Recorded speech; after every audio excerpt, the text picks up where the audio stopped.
मु पुष्पलता साहू मंगराज केन्दुझर खबर नुआ एपिसोड बड़ ओषार धार्मिक भावना को लेकिन गोटे नुआ एपिसोड को आपण मानकु केन्दुझर ग्राम केन्दुझर कादगड़ ग्राम को स्वागत जनाऊँगी। 33 वर्ष करलुनी एमती महादेव को भक्त थी माने महादेव को बहुत विश्वास करूँ धवलेश्वर कृपारू किसी भल पाइचु बोली आम धवलेश्वर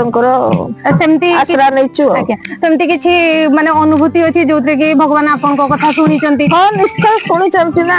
एटा तो कही हबनी ना किंतु शुणी आपन बहुत आस्था रखंती बहुत विश्वास अछि कहबे केबेरु आपन करछंती मोर हेगलानी 36 वर्ष खटे उपास परिवार आज्ञा आउ ए जे भोग हांडी रांधुचा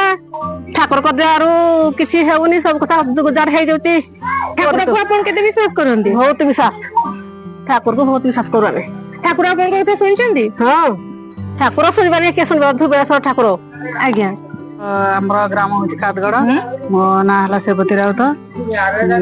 हमर ए कादगड़ ग्राम रे तो ए पंचकड़ा बेसी भलो करा जाय आपन केते वर्ष हलानी बडोसा करछंती बडोसा मु झियो बडो करके एठी सासुर आसला 18 वर्ष हला कले।